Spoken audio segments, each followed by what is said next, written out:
The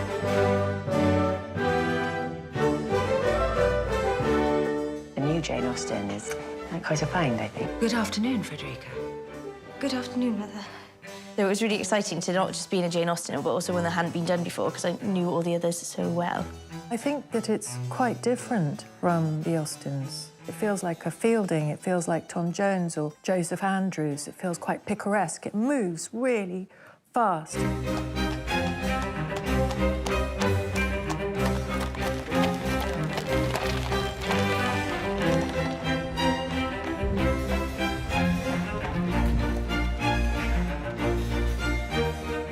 Lady Susan, I really hate calling it that because it's not a title that she thought of. As she went on in her career, she looked to nouns. I love her titles, so I love Sense and Sensibility, Persuasion, Pride and Prejudice. So for me, that it be called Love and Friendship was important, and I think it's helped it change its nature. It's not just about one character. It's about a whole world and quite a few relationships. Congratulations on being about to receive the most accomplished flirt in all England. Reginald, of course, he seems to be motivated by curiosity, and that gets him into all sorts of trouble. I understand Lady Susan possesses a degree of captivating deceit, which might be pleasing to detect. Good evening.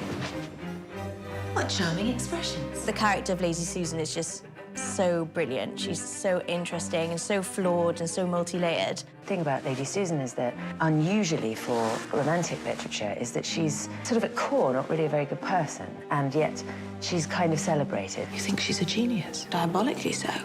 Like the serpent in Eden's garden. I mean, sometimes I think you need people to make things happen, even if their motives are horribly bad and openly bad. And I love people who are charming and can convince others of anything.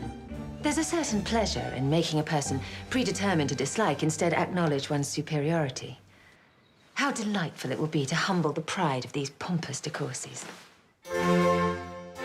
They cook up various plots to try and detach young Reginald from the clutches of the wicked Lady Susan. I moved behind the scenes with his mother to try and head off this catastrophe. I must go. No, I'll write. No, this is happening. There's no time. When it comes to flattery, don't hold back. Men are such gluttons for praise. There's never enough. Alicia is Lady Susan's best friend and confidant, I think maybe her only real friend. In the novel, the Alicia Johnson character wasn't fully described, and making her this American Tory exile, kind of a shocking character. It really seemed to go with what Chloë would do, and it added a dimension to the story. By what means forbids? He threatens the severest punishment imaginable, sending me back to Connecticut. His wife, Alicia, he keeps on a string of threats, and I think, poor thing. I'm sorry to say, my dear, that I hear the Atlantic Passage is very cold at this time of year.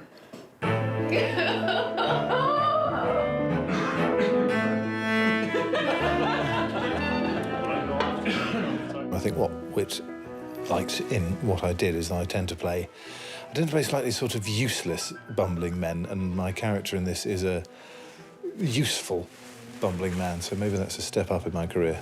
Dearest, I believe you have pressing business in London.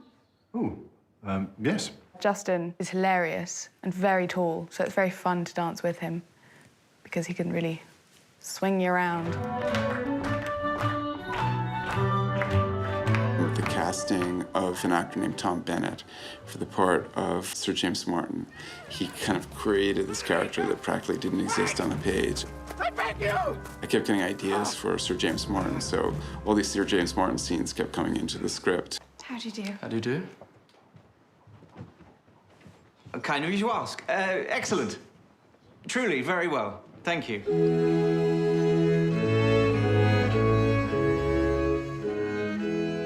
Because Whit wrote the screenplay, I think he knows exactly what he wants, and I think he's heard the words in his head, and so when he achieves that with the actor, that's when he's happy. You'd be sort of sympathetic if you're a little more intimidated and fearful?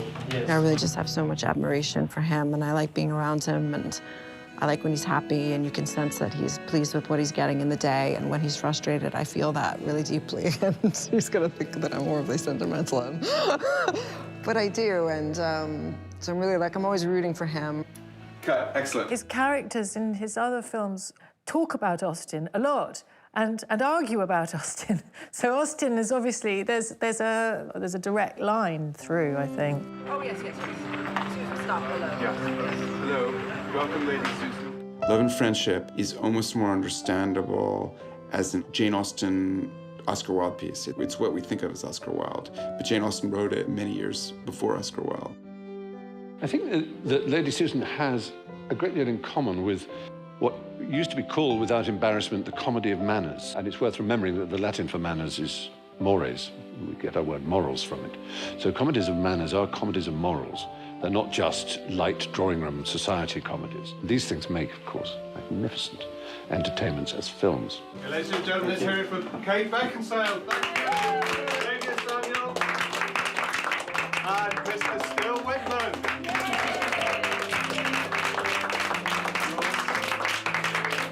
That's a wrap. Thank you.